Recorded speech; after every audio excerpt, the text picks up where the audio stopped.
A paz do Senhor, adolescentes. Espero que vocês tenham tido uma semana abençoada, né? Mesmo diante das situações, mesmo diante de toda essa crise que temos vivido.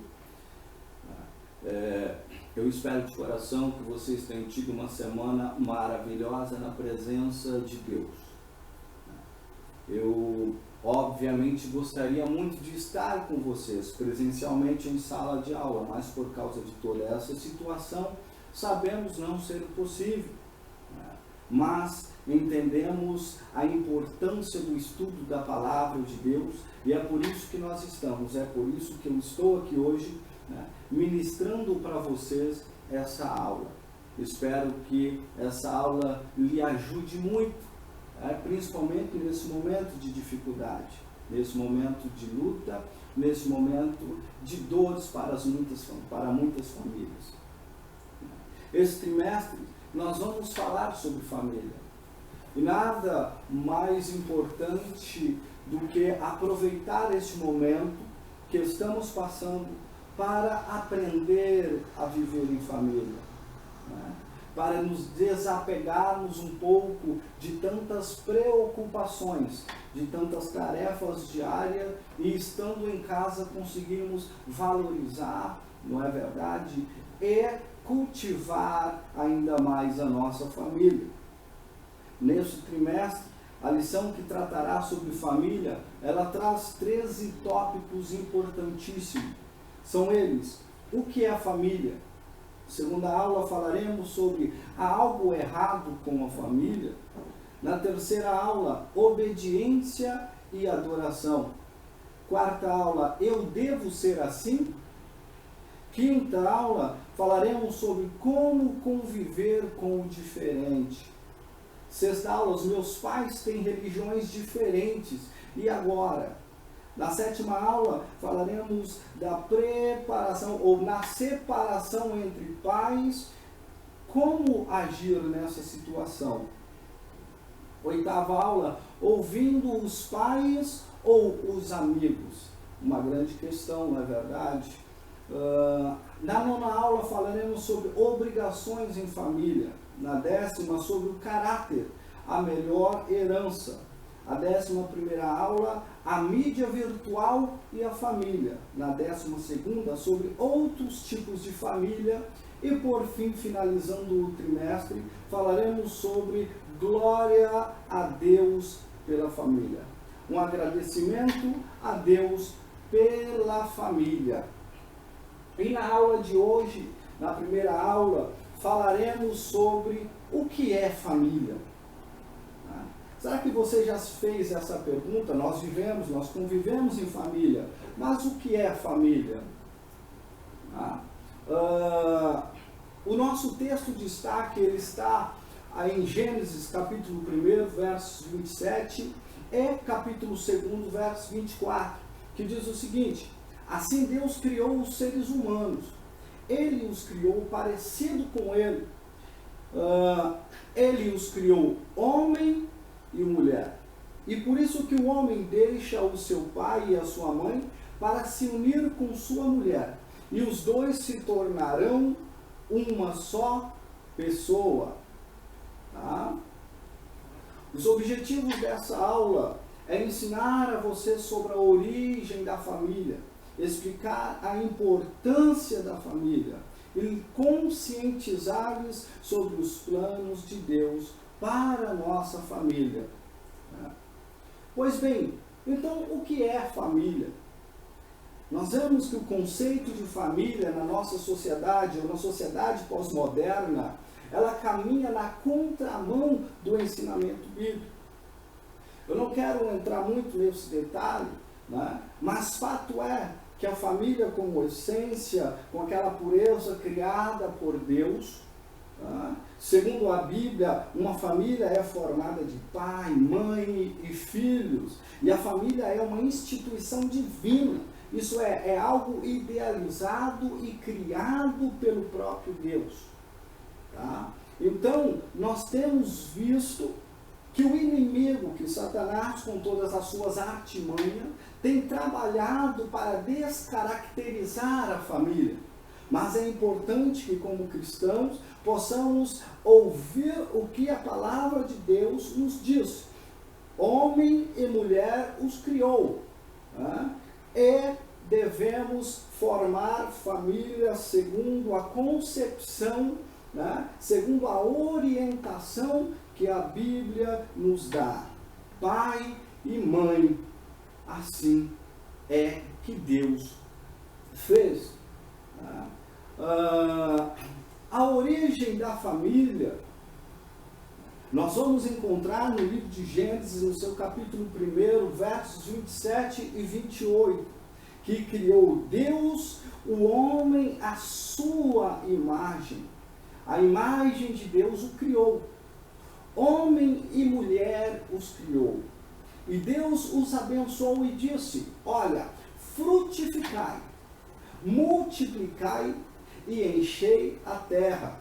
Gênesis, capítulo 2, o verso 24, vai dizer que a primeira família, ela foi constituída por Deus, onde o homem, ele se une a uma mulher e eles tornam uma só carne. Veja você, que termo interessante, e talvez você possa até se perguntar, mas não entendi, não lembro, como que é esse negócio, né? Deixa o homem a sua casa, deixa a mulher a sua família, e eles se unirão em casamento e tornarão uma só carne. A expressão utilizada por Deus, quando ele diz que o homem se unirá à mulher e tornarão uma só carne, tem como finalidade a comunhão e a cooperação mútua.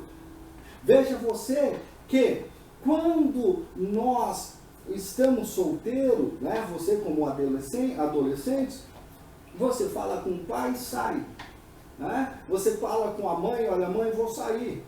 Né? Você tem uma responsabilidade.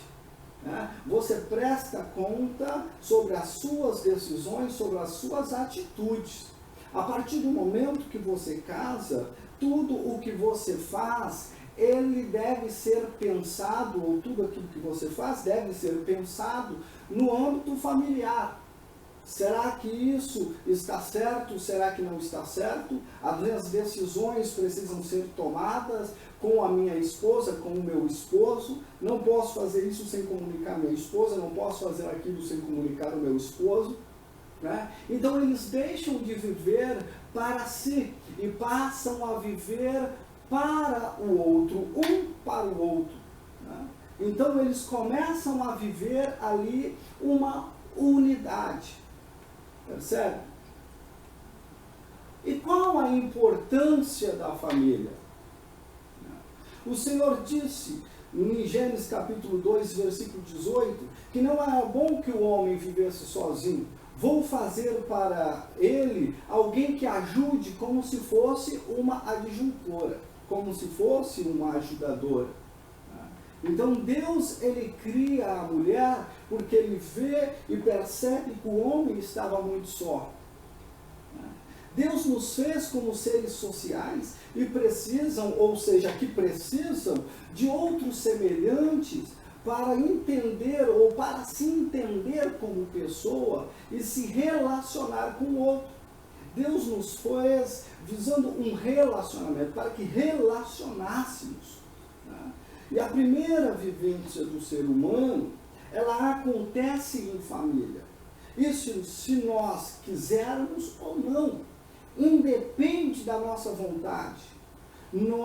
A nossa primeira vivência acontece em família.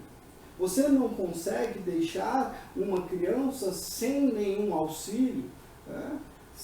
Ela acaba de nascer e ali você a deixa sem alimentação adequada. Não.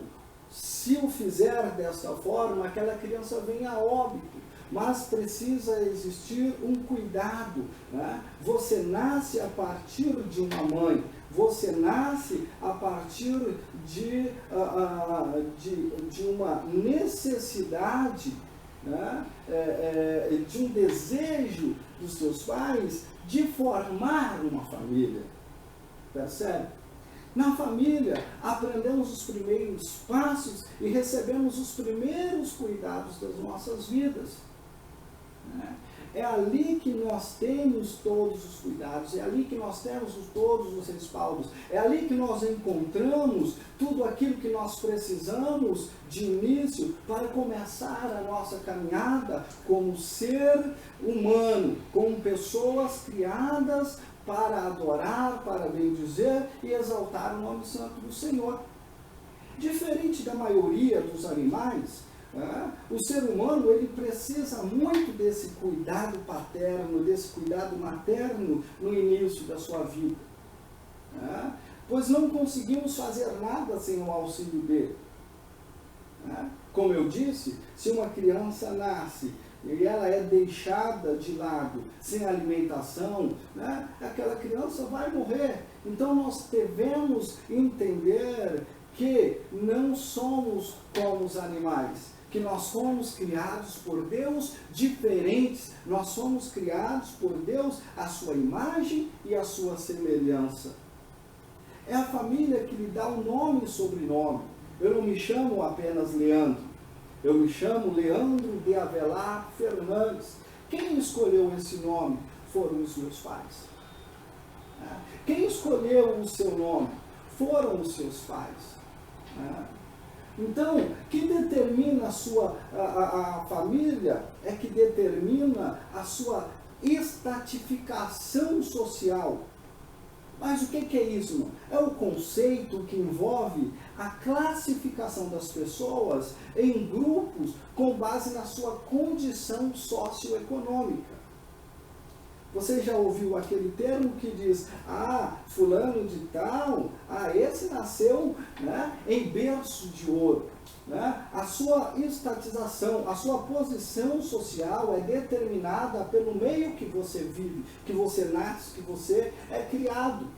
Obviamente isso pode mudar de acordo com o esforço, com a dedicação sua e dos seus familiares. Mas quando você nasce, a sua classificação social, ela é definida pelo âmbito de nascimento, pelo lugar que você nasce, pela família que você nasce.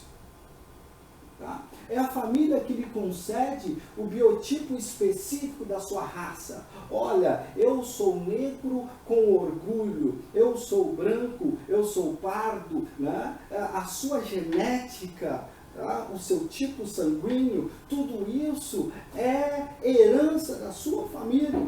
Tudo isso aponta para o seu familiar. Tudo isso aponta para o seu pai, para a sua mãe, para a sua genealogia. Percebe? Então nós precisamos entender, nós precisamos valorizar tudo isso. A família é responsável por promover a educação do filho. É no âmbito familiar que vem todo o cuidado. Veja só que em determinado filme que eu estava assistindo, um adolescente, ele diz o seguinte para outro, fala, olha, é engraçado como os nossos pais, eles nos ficam indicando caminhos. É engraçado como os nossos pais ficam nos dizendo como fazer e o porquê fazer, pensando que vão acertar sempre. Isso é tão ruim. E aí, essa outra adolescente que estava ouvindo essas palavras desse jovem diz o seguinte para ele, olha, o pior mesmo seria se eles nem tentassem. Então agora veja só, adolescentes, vocês muitas das vezes criticam uma decisão do pai, uma decisão da mãe, uma atitude do pai, uma atitude da mãe. Mas muitas das vezes vocês não compreendem, vocês não entendem que o que eles fazem e o que eles têm buscado fazer a cada dia é preparar você para o futuro, fazer de você uma pessoa melhor do que eles foram. Eles querem para vocês o que eles não tiveram. Então é importantíssimo entender que entre erros e acertos do pai, há um interesse por trás disso. E o interesse sempre é o seu bem-estar.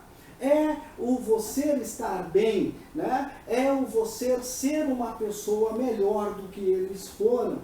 O papel da família é fundamental na transmissão dos valores morais e sociais que servirão de base para um processo de socialização. É na família, é no âmbito familiar que você recebe as primeiras estruturas, a sua estruturação, né?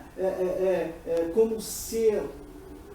Tá? É na família que é trabalhado a sua questão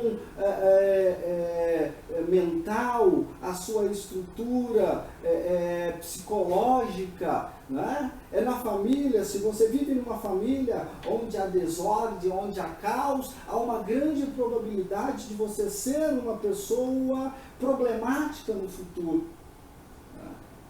Mas se você vive num ambiente de paz, de tranquilidade, né, onde Deus está presente, onde os preceitos de Deus, né, é aplicado no âmbito familiar, você tende a ser um adolescente abençoado, um jovem abençoado, um pai abençoado, um esposo, uma esposa abençoada.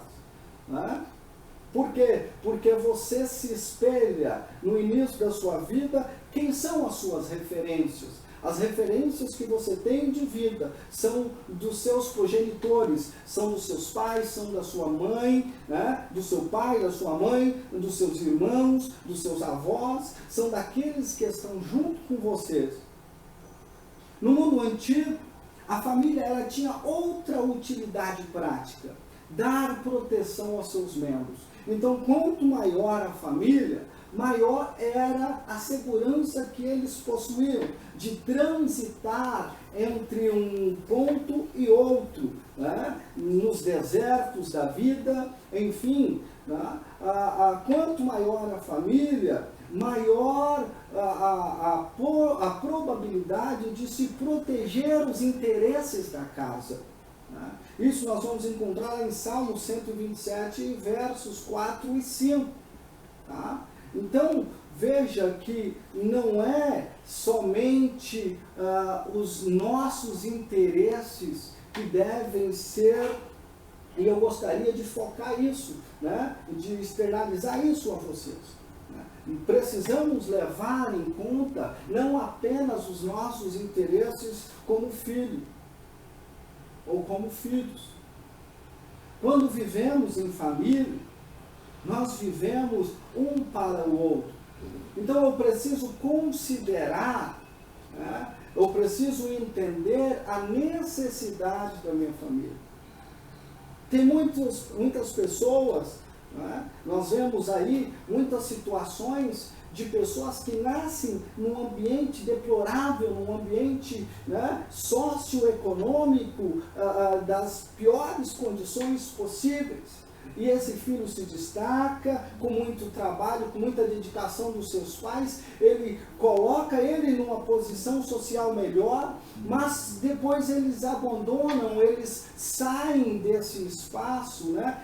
Quando eles saem desse momento de crise, de dificuldade, eles não valorizam o trabalho dos pais, os trabalhos que os pais tiveram para colocar numa posição melhor e acabam colocando os seus pais, já quando idosos, né, em casas de repouso e abandonam os seus familiares. Mas o que eu quero trazer para você nessa manhã, trazer para você através dessa videoaula, é que nós devemos levar para a nossa vida toda todo o esforço que os nossos pais têm feito e valorizar o trabalho que eles têm tido para nos fazer um cidadão melhor, para nos fazer um cristão melhor, para nos fazer uma pessoa de caráter íntegro. E o caráter, ele é formado dentro do lar. Ele é formado na estrutura, ele faz parte da estrutura familiar. Ali é desenvolvido o caráter, seja ele bom ou seja ele mau, mas ele surge, ele é moldado,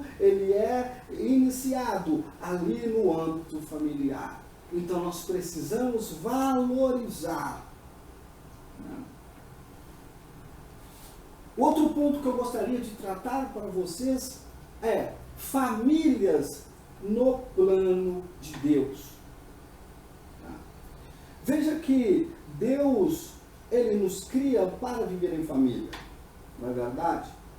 Mas Romanos capítulo 14, verso 12, ele vai dizer o seguinte, que de maneira que cada um de nós dará conta de si mesmo. Deus nos cria para viver em família, mas a nossa prestação de conta não é em âmbito familiar, mas é através das decisões que nós mesmos tomamos. Então, o meu pai que é cristão, meu pai que é um bom cristão, minha mãe que é uma boa cristã, o fato deles serem um bom ou uma boa cristã, não faz com que eu herde os céus por causa disso. Eu preciso ser um bom e uma boa cristã, assim como os meus pais são um bom e uma boa cristã, para que eu consiga atingir, para que eu consiga chegar e atingir o nosso alvo. O nosso alvo é Cristo Jesus. O nosso alvo é estar em Cristo e estar com Cristo. Tá? Então, quais são os planos de Deus para a família? Como a família se encaixa nesses planos divinos? A família, ela existe para produzir uma herança piedosa na terra. E já tem um meio ideal, isso aí já é um meio ideal para evangelizar, para evangelizar e discipular o mundo. Então, por que a família existe? A família existe quando Deus, Ele organizou a família, Ele organizou para que pudéssemos crescer com alegria e segurança, e para que pudéssemos aprender a amar as outras pessoas de maneira altruísta. A chave, ou seja, isso é a chave para a verdadeira alegria. A família é o melhor lugar para aprendermos a amar um ao outro da forma que Cristo amou a cada um de nós. Assim também possamos amar os nossos familiares. Em Marcos, no capítulo de número 12, versos de número 30 e 31, vemos o resumo dos 10 mandamentos, que vai dizer, no versículo 30, amarás, pois, o Senhor teu Deus de todo o coração e de toda a tua alma e de todo o teu entendimento, e de toda a tua força. Ele resume o segundo ponto no versículo 31, dizendo, amarás o teu próximo como a ti mesmo. Não há outro mandamento maior do que esses dois. Quando Deus cria a família, Ele cria a família para viver em amor, para viver pelo amor e através do amor. Muitos dizem, olha, eu quero curtir a vida. Está aí um grande desafio. Curtir a vida agradando a Deus em liberdade e comunhão com Ele, juntamente com a nossa família. Será que eu posso curtir a minha vida? Será que eu posso? Sim, você pode. Mas quer coisa melhor do que você curtir a vida agradando a Deus, fazendo a vontade de Deus, cumprindo os mandamentos do Senhor? Não tem coisa melhor. Quando Deus cria a família, Ele cria para que vivesse através do amor. Quando você olha para uma mãe que está próximo a dar à luz, você já vê o seu semblante mudado e a alegria ao contar os dias de forma regressiva para que o seu filho nasça, para ver o seu rosto. A alegria do seu pai quando lhe pega nos braços e ver que tudo aquilo valeu a pena. A mãe quando lhe segura e percebe que todas as dores de parto que ela sentiu foi um prazer, foi imensurável, né? E foi uma grandiosidade, né? Que ela não suportava, mas quando ela lhe pega no colo, ela esquece toda aquela dor, ela esquece todo aquele momento que ela passou de dificuldade, né? E ela entende que agora ela está com o maior presente que Deus poderia lhe dar, o seu filho, a sua filha. Este é o amor verdadeiro. E quando nós entendemos que a família foi criada para que vivesse em amor, para que Cristo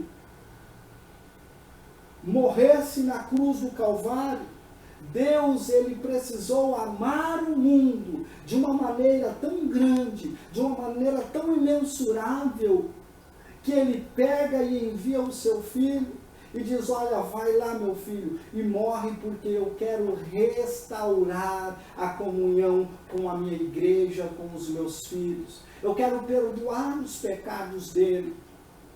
Mas tudo isso parte do amor. E é o amor da nossa família, e através da nossa família, que pregamos para o mundo o quão grande é o amor de Deus para as nossas vidas. E aí conseguimos evangelizar e dizer para o mundo que Deus amou o pecador, que Deus ama as famílias perdidas, que Deus ama a cada um com amor incondicional. Porque você experimentou um pouquinho do amor vivendo em família. Eu quero concluir dizendo que, assim como Deus idealizou no jardim,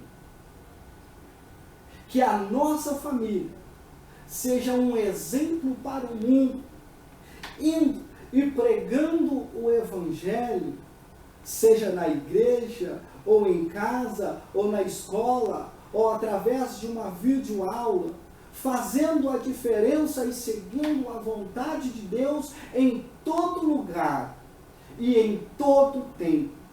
Que Deus abençoe ainda mais a nossa vida. Que Deus abençoe ainda mais a nossa família. Que possamos expressar e vivenciar o amor de Deus nos nossos lares. Que possamos amar mais. Que possamos cuidar mais dos nossos entes queridos. Que possamos valorizar mais os que estão dentro de casa, sem desmerecer os que estão fora. Mas que possamos viver uma vida de gratidão a Deus pela nossa família. Porque, adolescente, você é um presente de Deus para a sua família. E a sua família é um presente de Deus para vocês. Que Deus abençoe a vida de vocês de forma excepcional. Fica o meu abraço, fica o meu agradecimento em nome de Jesus. Amém. A paz do Senhor, adolescentes. Estou feliz de mais uma vez poder ministrar a vocês, mas esta videoaula, não sendo redundante, como disse na aula anterior, seria muito mais prazeroso estar presencialmente com vocês. Mas não podemos, né? Temos que orar e vigiar, e nós temos feito isso muito nos últimos dias.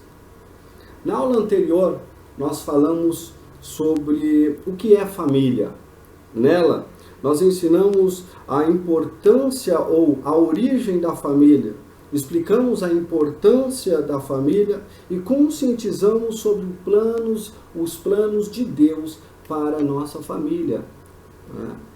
Nesta aula, nós trataremos sobre o tema "Há algo errado com a família?". Esta é a lição 2 do segundo trimestre deste ano.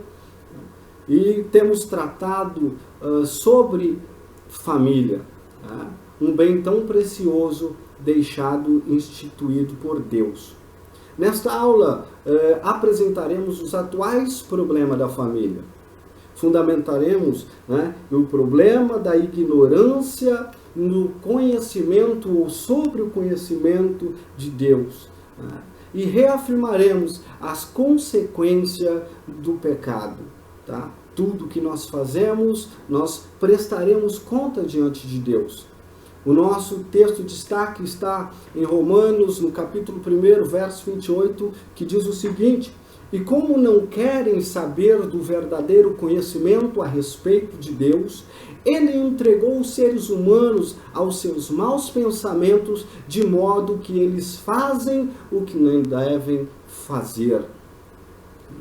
Não é difícil notar que estamos vivendo dias de decadência moral e espiritual. Um caos social nessa geração.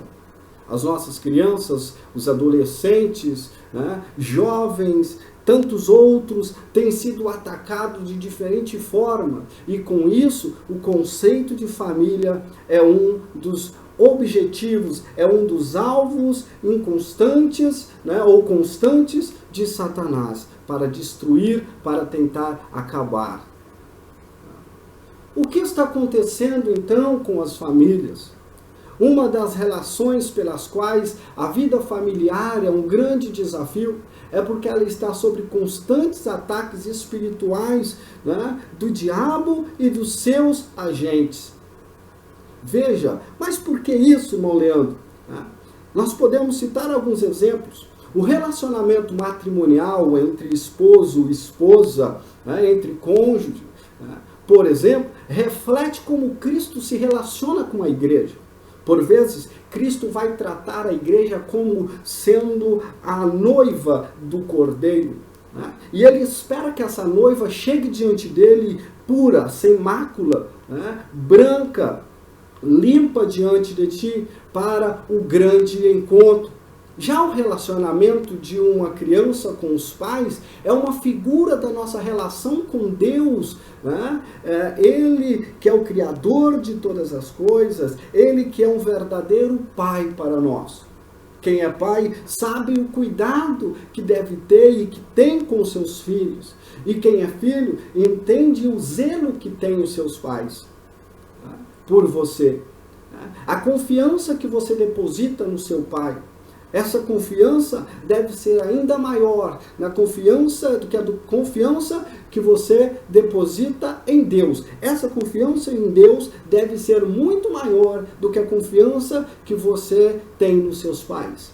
Sabe aquela confiança da criança que sobe no sofá e ela grita papai, mesmo o pai estando de costa, e ela se joga porque ela sabe que ela pode confiar no seu pai. Isso é a confiança que nós temos em Deus e Deus tem para conosco. Então Satanás ele não se agrada disso.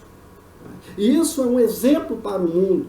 É um exemplo que o mundo tem que seguir, que o mundo precisa seguir.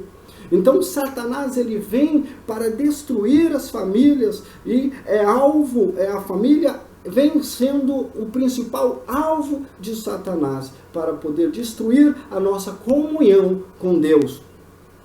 A ausência dos pais na rotina alucinada pelo trabalho, né, buscando proporcionar a cada um de vocês um futuro brilhante, lhes deixam ocupados demais com grandes conquistas, a fim de deixar um mundo melhor para nós, um mundo melhor para vocês. Isso é o que nós pais fazemos.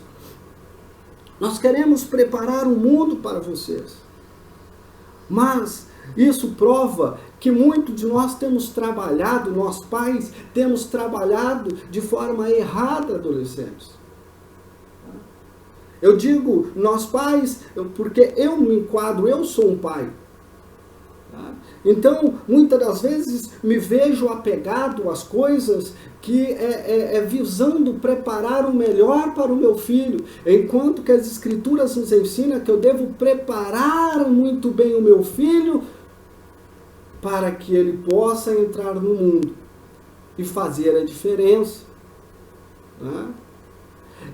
Ao invés de preparar o mundo para vocês, em vez de deixar o mundo melhor para vocês, é deixar vocês melhor para o mundo. Porque o mundo não transforma, mas o ser humano transforma o mundo.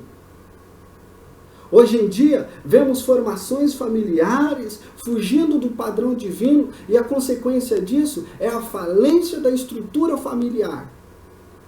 Isso facilita cada vez mais a proliferação do pecado, porque uma família fragilizada, né, uma família destruída, isso vai corroendo a família de uma forma que as pessoas começam a se distanciar de Deus. Essa geração, vocês adolescentes, acompanham os avanços tecnológicos de forma tão esplêndida, tão maravilhosa, né? Vocês conhecem tudo sobre jogos, vocês conhecem tudo sobre música, sobre filmes, sobre desenhos, sobre redes sociais. Isso é maravilhoso. Muitos que criticavam a rede social, hoje faz uso dela, depende dela para poder levar a palavra de Deus até vocês. Mas há um grande problema do mau uso dessas ferramentas. E qual é o problema? É que vocês acabam ficando vulneráveis à pornografia, a doutrinas marxistas, à ideologia de gênero, à imoralidade em geral, os levando a um nível cada vez mais profundo de depravação. E isso vai fazendo com que aos poucos você desconstrua o conceito de estrutura familiar tradicional. Há uma tendência de quando você começa a estar muito vulnerável a tudo isso, né, de que temas como aborto, controle de natalidade, sexo casual, um encontro qualquer aí, né, uma ficadinha, um casamento homoafetivo, um casamento gay, né, isso vai ganhando espaço e nós não nos incomodamos mais com isso. Né? Você começa a achar isso tudo muito natural. Pastor Martin Luther King, ele vai dizer o seguinte: o que me preocupa não é o grito dos maus, e sim o silêncio dos bons.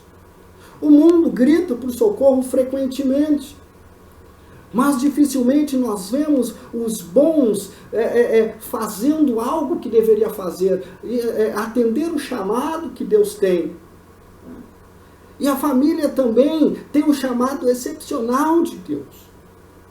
É demonstrar através do seu afeto todo o amor, né? Refletindo o amor de Cristo ao mundo. Talvez, devido a tanta circunstância, você pode até se perguntar, mas isso, ou né, até afirmar, mas isso não tem nada a ver, né? Não está tão ruim assim. Mas será mesmo, adolescente? Será que as coisas não estão tão ruins assim? Frequentemente o que desejamos para nós não está de acordo com a vontade de Deus. Apóstolo Paulo vai dizer, olha, sabe aquilo que eu gostaria muito de fazer? Isso eu tenho uma dificuldade tão grande em realizar. Mas aquilo que eu não quero, aquilo que eu procuro evitar, isso vem tão naturalmente. Isso é a tendência pecaminosa. Isso nós estamos propensos a fazer o mal. Por isso que nós temos que lutar, né, a cada dia, dia após dia, vencer. É uma grande guerra. Nós sabemos que é uma grande guerra, adolescente. Mas nós temos que entrar na batalha. E nós temos a certeza de que quando nós entramos na batalha com o general Jesus Cristo, sairemos vencedores. Mateus, no capítulo 15, do verso 18 ao 20, nós vemos que do coração são as coisas que corrompem o homem. E que por isso, ainda que parecem boas aos nossos olhos, são repreensíveis diante do Senhor. Quantas vezes você se acostuma com uma situação, não é mesmo? Antes você ia num shopping e via ali um casal se agarrando, né? Você se constrangia com aquilo. Hoje as coisas estão tão fluindo de forma tão natural que eu não me incomodo mais com aquilo que contradiz o que diz a palavra de Deus.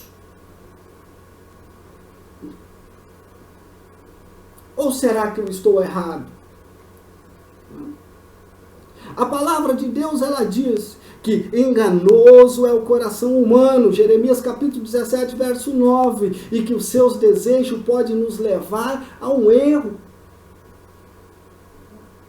Às vezes nós olhamos, aquilo vai entrando para a nossa mente, desce para o coração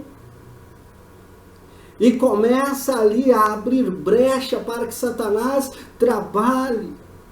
Satanás, não se engane, ele não vai chegar fazendo um barulho, não, ele vai chegar aos poucos, ele vai vendo aonde é que está a sua fragilidade, e ali ele vai entrando, ali ele vai fazendo morada, ele vai ganhando espaço. Romanos no capítulo 1, 28, nós vamos entender que a nossa mente, o nosso coração, o nosso conhecimento, torna cada vez mais distante do propósito de Deus. Isso é perigoso. Nós olhamos uma vez, nós vemos uma vez, nós não percebemos aquilo que está acontecendo, começamos a nos acostumar, isso vai descendo, né, para o nosso coração, daqui a pouco nós vamos perdendo espaço, e conforme nós vamos perdendo o espaço do Espírito Santo, Satanás vai fazendo morada, o conhecimento de Deus, ou sobre Deus, ele vai se esvairando, ele vai saindo, ele vai desaparecendo, tornando cada vez mais distante do propósito maior de Deus para as nossas vidas. Tudo o que Deus faz é bom e nada deve ser rejeitado. Qualquer atitude que nos faz caminhar de maneira contrária, adolescentes, à vontade divina, é pecado. E o pecado nos afasta de Deus. Romanos capítulo 3, versículo 23, porque todos os pecados destituídos estão da glória de Deus.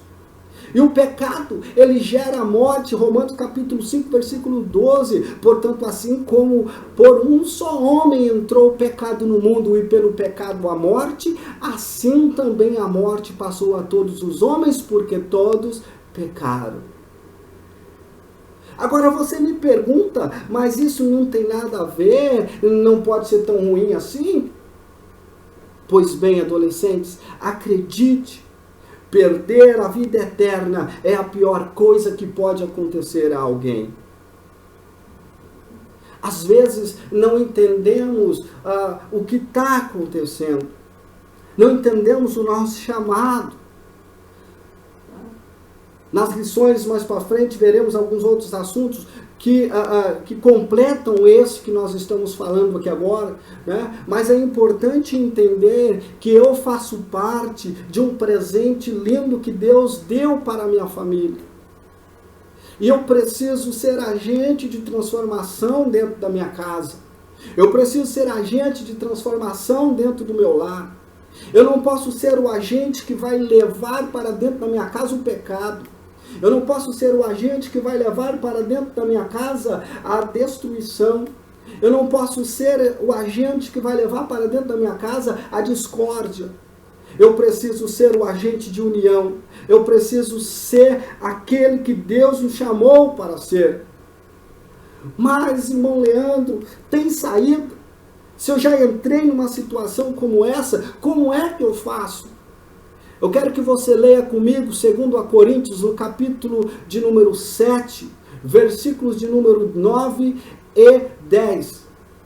Então, 2 Coríntios, no capítulo 7, versículo 9 e 10, vai dizer o seguinte: agora, folgo, não porque foste contristados, mas porque foste contristados ou entristecido para o arrependimento, pois fostes arrependidos, foste contristados segundo Deus, de maneira que por nós não padecestes dano em coisa alguma. E o versículo 10 vai dizer o seguinte: porque a tristeza segundo Deus opera o arrependimento para a salvação, da qual ninguém se arrepende, mas a tristeza do mundo opera morte. O arrependimento. Olha, Deus, eu pequei contra o céu, eu pequei perante ti. Olha, Deus, eu fiz assim, eu estava agindo dessa forma. Sabemos que a adolescência é um momento difícil, eu passei pela adolescência. É um momento em que eu não quero ouvir ninguém, muito menos os meus pais. Mas nós temos que nos colocar na posição de filho amado, ouvir aquilo que os nossos pais têm a nos dizer e mostrar para ele que nós somos um agente de união, de mostrar para os nossos pais através da Bíblia Sagrada, através do estudo da sua palavra, que nós somos uma pessoa de caráter transformado. Devemos buscar em Deus a direção para abençoarmos a nossa família, fazendo a sua vontade e sendo luz em meio às trevas para essa geração perdida, adolescentes. Lembre-se de que Satanás trabalha para destruir a nossa casa, destruir a nossa família, mas se estivermos firmes na presença de Deus e nossa família estiver unida e saudável, colaboramos para que a nossa igreja também seja uma instituição unida e sadia, e de modo suficiente para cumprir a vontade de Deus. E pregar o evangelho a toda criatura, transformar os lares. Muitos têm tentado ser aí missionários, missionárias, tentando pregar para o mundo, mas não está levando para dentro da tua casa aquilo que a família deveria ser e aquilo que a família deveria ter.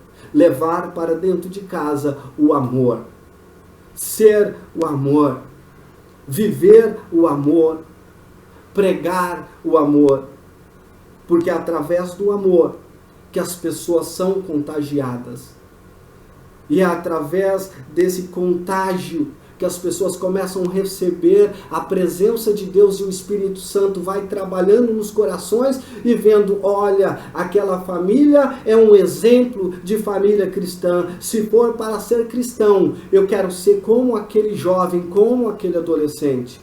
Então, adolescente, a minha mensagem para você, para vocês nesta manhã é: seja um agente de transformação dentro da tua casa. Saiba que aquilo que você vê, aquilo que você vive, influencia diretamente na forma com que a sua família vive, na forma com que a sua família se encontra.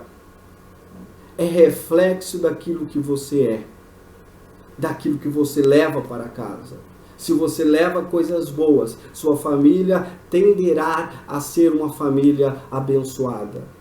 Se você leva coisas ruins, a sua família tenderá a fazer o que é mal diante dos olhos de Deus. Então, que Deus em Cristo abençoe a vida de cada um de vocês. Que Deus em Cristo abençoe a família de vocês. E eu espero vocês para a próxima aula. E que vocês tenham uma semana abençoada na presença do Senhor. Amém.